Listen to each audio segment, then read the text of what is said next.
नमस्कार दोस्तों, sports engineer में आप सभी का बहुत बहुत स्वागत है। मेरा नाम है दीपक बालोटिया और आज इस वीडियो में किनेसियोलॉजी और बायोमैकेनिक्स के छठे पार्ट के क्वेश्चन आंसर्स को हम डिस्कस करने वाले हैं।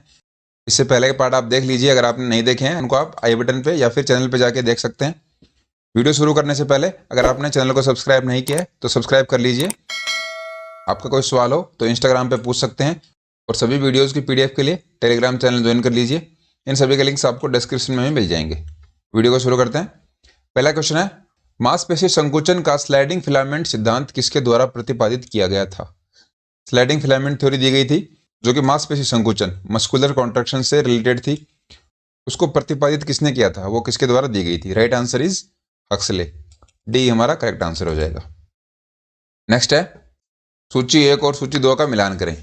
ये हमारे सामने दो लिस्ट हैं, इन दोनों का हमें मिलान करना है। अगर आपको इसका आंसर देना है तो वीडियो को पॉज कीजिए। मैं आपको राइट आंसर बता देता हूँ। डी करेक्ट आंसर हो जाएगा। 4 3 2 1। तो देखिए, कंधे का जॉइंट है वो होता है बॉल एंड सॉकेट जॉइंट का टाइप, और कोहनी का जॉइंट होता है वो हिंज जॉइंट का टाइप होता है। गर्दन का जॉइंट पिवट और कलाई का जॉइंट होता है ग्लाइडिंग जॉइंट का टाइप। ये बहुत ही सिंपल से जॉइंट्स हमने लास्ट वीडियो में पढ़ लिए थे, लेकिन ऐसे हमारे सामने जब क्वेश्चन आता है तो उसको हम किस तरीके से करते हैं वो भी देखना इंपॉर्टेंट होता है। तीसरा क्वेश्चन है, निम्न में से कौन सा तल शरीर को ऊपर और नीचे दो भागों में विभाजित करता है? देखिए, हमारी बॉडी में 3 प्लेन होते हैं, ट्रांसवर्स, सेजाइटल और फ्रंटल। इनमें से हमें यह बताना है कि हमारी बॉडी को बीच से कौन सा प्लेन काटता है, हमारी बॉडी को बीच से कौन सा प्लेन डिवाइड करता है। Right answer is transverse plane, जिसको हॉरिजॉन्टल प्लेन भी बोला जाता है।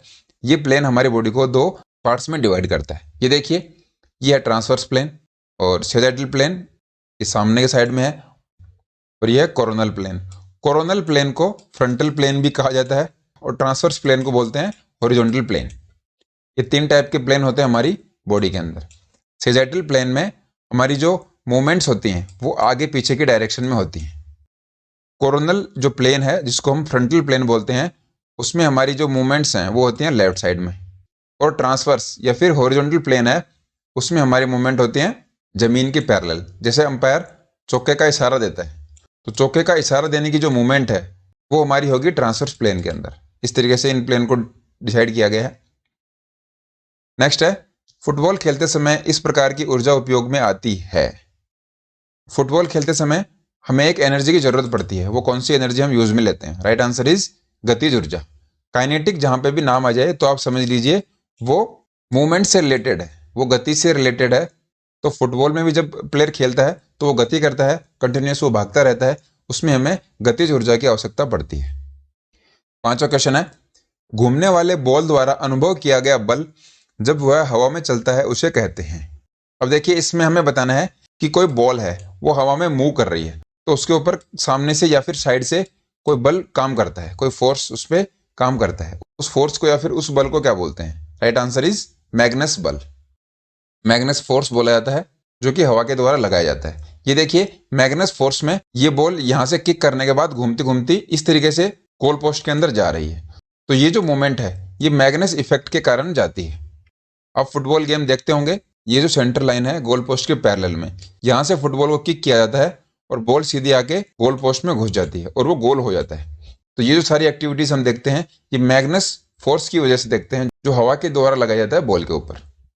और इस पूरी जो प्रोसेस है उसको बोला जाता है मैग्नेस इफेक्ट। नेक्स्ट है, प्रत्येक संचरण में होता है, ईच ट्रांसमिशन हैज। संचरण का मतलब हो गया कि जैसे कि आपने हाथ को ऊपर उठाया, हाथ को साइड में ले गए, आपने पैर को एक्सटेंड किया, ये सारी मूवमेंट्स हैं। इनमें क्या होता है, मतलब इनमें एक्सिस होता है या फिर प्लेन होता है या फिर ये दोनों होते हैं। तो राइट आंसर क्या हो जाएगा? ये दोनों होते हैं, धुरी और तल दोनों होते हैं। कोई भी आप मूवमेंट करते हो उसके अंदर एक तो आपका प्लेन होगा और एक आपकी एक्सिस होगी। चलिए एक एक करके इनको समझते हैं कि प्लेन और एक्सिस किस तरीके से काम करते हैं। ये देखिए, ये आपके सामने तीनों प्लेन और तीनों एक्सिस हैं। सबसे पहले बात करते हैं सेजाइटल प्लेन की। तो हमें पता है कि सेजाइटल प्लेन में आगे और पीछे दोनों साइड में हम मूवमेंट्स करते हैं। तो ये हमारा सेजाइटल प्लेन हो गया, और इसकी एक्सिस जो होगी वो कौन सी होगी? ये होगी फ्रंटल और हॉरिजॉन्टल एक्सिस होगी। क्योंकि एक बात आप समझ लीजिए कि कोई भी प्लेन होगा उसकी एक्सिस होती है वो उसके 90 डिग्री पे होती है। इसको आप निश्चित रूप से ध्यान में रखिए, उसके लंबवत एक्सिस होगी। तो सेजाइटल प्लेन में इसका 90 डिग्री किस साइड में जा रहा है, ये रहा। ये हमारी कौन सी एक्सिस है, हॉरिजॉन्टल एक्सिस, या फिर इसको फ्रंटल एक्सिस भी हम बोल सकते हैं। नेक्स्ट बात करते हैं फ्रंटल प्लेन की। ये रहा फ्रंटल प्लेन, जिसमें लेफ्ट और राइट दोनों साइड में हम मूवमेंट्स करते हैं। तो लेफ्ट राइट में जब मूवमेंट करेंगे तो इसका एक्सिस कौन सा होगा 90 डिग्री पे, वो होगा सेजाइटल एक्सिस।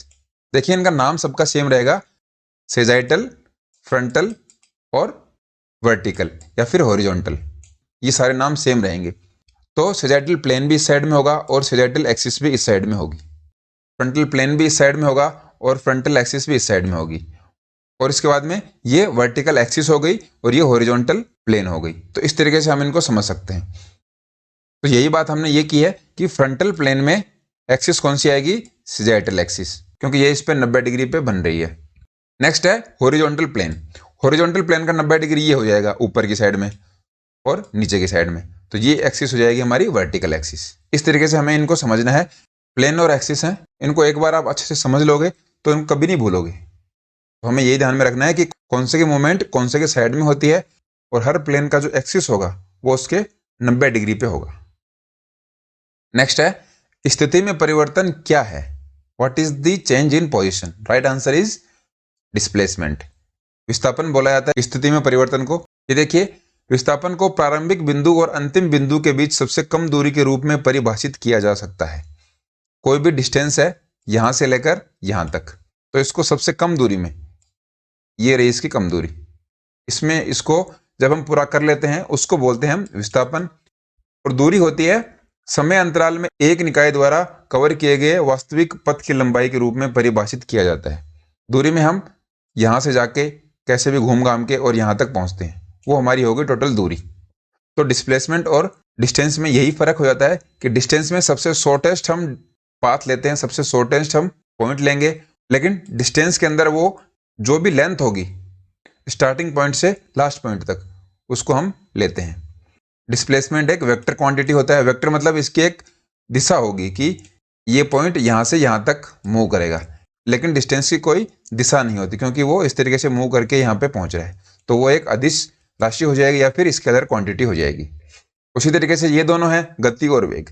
गति को समय के इकाई अंतराल में शरीर द्वारा तय की गई दूरी के रूप में परिभाषित किया जा सकता है।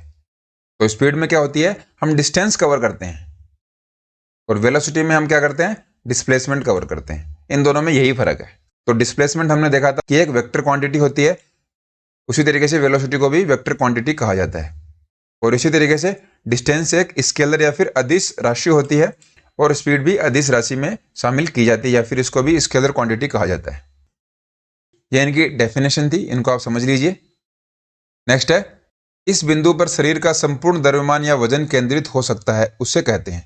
ऐसा कौन सा पॉइंट है जिस पॉइंट के ऊपर हमारा जो पूरा बॉडी का वेट है वो कंसंट्रेट हो जाता है, उस पॉइंट के ऊपर केंद्रित हो जाता है, वो है गुरुत्व मध्य, सेंटर ऑफ ग्रेविटी। ये देखिए, ये यहाँ पे सेंटर ऑफ ग्रेविटी है, यहाँ पे एक पार्टिकल है और दूसरा पार्टिकल यहाँ पर है, लेकिन सेंटर ऑफ ग्रेविटी पर ये बेंच रखी गई है तो वो किसी भी साइड नहीं गिरेगी क्योंकि m1 और m2 इन दोनों का मास, इन दोनों का वेट सेम है। जैसे कि इसका अगर 100 किलो वेट है तो यहाँ पर भी 100 किलो वेट होगा। तो इन दोनों का जो सेंटर ऑफ ग्रेविटी है वो हो जाएगा ये। सेंटर ऑफ ग्रेविटी का सीधा सीधा मतलब बैलेंस से हम समझ सकते हैं कि प्रॉपर एक बैलेंस है, ना तो ये इस साइड गिरेगा और ना ही इस साइड गिरेगा। नवा क्वेश्चन है, अंदर से बाहर की ओर साइनोवियल जॉइंट के घटकों को क्रम में व्यवस्थित करें। 4 ऑप्शंस हमारे सामने हैं। हमें बताना है कि जो साइनोवियल जॉइंट हमारा होता है सबसे पहले से लेकर सबसे लास्ट तक कौन से कंपोनेंट आते हैं। राइट आंसर क्या है इसका, ए बी सी डी, ये चारों सीक्वेंस में दे रखे हैं। चलिए इनको एक एक करके देखेंगे। सबसे पहले है हेयरलाइन कार्टिलेज। तो इसमें देखिए ये रही हेयरलाइन कार्टिलेज, ये सबसे अंदर की तरफ में होती है। इसके बाद में नेक्स्ट है साइनोवियल फ्लूइड। तो साइनोवियल फ्लूइड आपको कहाँ मिलेगा, ये देखिए ये रहा साइनोवियल फ्लूइड। ये अंदर जो भरा हुआ है ये साइनोवियल फ्लूइड है, क्योंकि अंदर से बाहर का हमें बताना था। तो सबसे पहले हेयरलाइन कार्टिलेज, उसके बाद में साइनोवियल फ्लूइड और नेक्स्ट है साइनोवियल मेम्ब्रेन। इस फ्लूइड के ऊपर एक मेम्ब्रेन लगी होती है, झिल्ली लगी होती है, उसको बोलते हैं साइनोवियल मेम्ब्रेन। और लास्ट चौथा है जॉइंट कैप्सूल। इस साइनोवियल मेम्ब्रेन के ऊपर जो एक आवरण बना होता है, जो एक कवरिंग होती है, उसको बोलते हैं जॉइंट कैप्सूल। इस तरीके से आप इसको समझ सकते हो। ये साइनोवियल जॉइंट है और यहाँ पे जो आपकी हड्डी है इसके अंदर ये बोन मैरो होता है। बोन मैरो के अंदर ही आरबीसी डब्ल्यूबीसी इनका निर्माण हमारा होता है। 10वां क्वेश्चन है, अल्पकालीन 1 मिनट या उससे कम उच्च तीव्रता वाले व्यायाम के समय ऊर्जा की आपूर्ति किसके द्वारा कायम रहती है?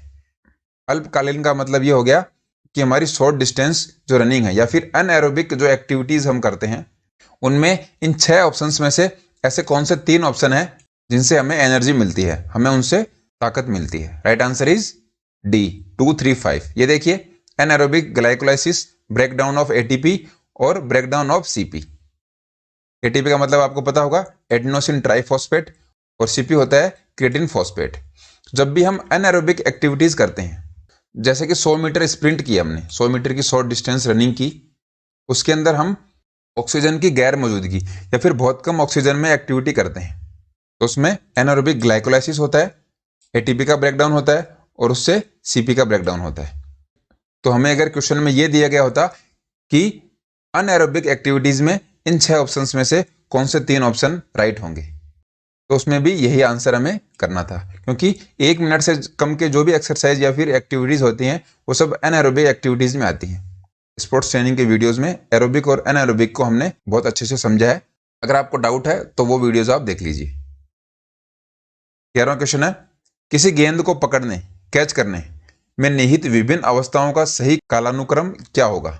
4 ऑप्शंस आपके सामने हैं, बहुत लंबे लंबे ऑप्शन है। वीडियो को आप पॉज कर ही लीजिए और इनको अच्छे से पढ़ के इनका आंसर कीजिए। मैं आपको राइट आंसर बता रहा हूं, सी हमारा करेक्ट आंसर हो जाएगा। जब आप कैच लेते हो तो उससे पहले आपको उड़ान का अनुमान लगाना। उड़ान का अनुमान का मतलब ये हो गया कि बॉल कितनी हाइट में ऊपर जा रही है, उसके बाद में गेंद की पोजीशन में आप आते हो। नेक्स्ट है हथेलियों से कप का आकार बनाना।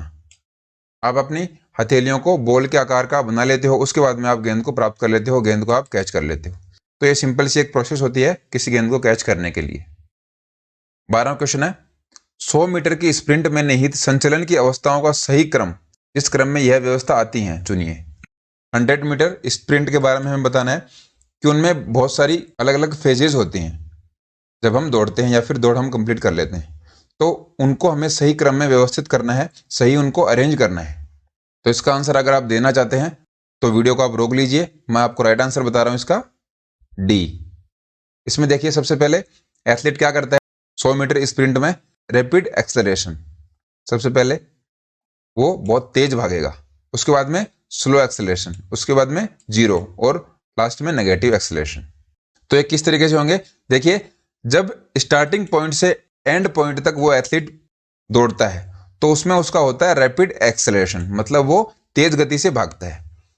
और स्टार्टिंग पॉइंट के बाद में धीरे धीरे जब अपनी स्पीड को वो कम करता है उसको बोलते हैं स्लो एक्सेलरेशन। फिर इसके बाद में नेक्स्ट जो फेज है वो आती है 0 एक्सेलरेशन की, मतलब वो गति को बिल्कुल कम कर देता है। और लास्ट में आती है नेगेटिव एक्सेलरेशन, वो बिल्कुल ही रुक जाता है। तो ये बहुत ही सिंपल सी चीज ही। एक्सेलरेट का मतलब आपको पता होगा, ये होता है गति देना। एक्सेलरेट से आप समझते हो जैसे कि आप गाड़ी का एक्सेलरेटर दबाते हो तो गाड़ी की गति बढ़ जाती है, मतलब आप उसको एक्सेलरेट कर रहे हो, आप उसकी गति को बढ़ा रहे हो। उसी तरीके से ये हमारी 100 मीटर स्प्रिंट होती है। 13वां क्वेश्चन है, किसी वस्तु के त्वरण में परिवर्तन इसे उत्पन्न कर रहे बल का प्रत्यक्ष समानुपाती और उसके द्रव्यमान का व्युत्क्रमानुपाती होता है। इसे न्यूटन के गति का कौन से नियम के रूप में जाना जाता है? देखिए, ये हमारे सामने एक परिभाषा है, डेफिनेशन है, और ये कौन से नियम की है न्यूटन के, ये हमें बताना है। Right answer is second. दूसरा नियम होता है गति का। तो सिंपल सी ये परिभाषा थी, आपको इसके बारे में पता होगा। तो दूसरे नियम का अगर फॉर्मूले की बात की जाए तो उसका होता है F = ma, और ये जो फॉर्मूला है इसी की ये परिभाषा बनी हुई है, इसको आप समझ सकते हैं। नेक्स्ट है, मानव शरीर में ग्लाइडिंग जॉइंट कहाँ पाया जाता है? ग्लाइडिंग जॉइंट के बारे में पूछा है कि हमारी बॉडी में वो कहाँ होते हैं। राइट आंसर इज कलाई। ये देखिए, ये हमने लास्ट वीडियो में भी देखा था कि ये जो हमारी कलाई के जॉइंट होते हैं ये सारे ग्लाइडिंग जॉइंट के टाइप होते हैं। और उसके साथ में हमने सैडल जॉइंट को भी डिस्कस किया था। ये हमारा होता है अंगूठे के अंदर, एकमात्र हमारी बॉडी में ये जॉइंट है जो हमारे अंगूठे में पाया जाता है।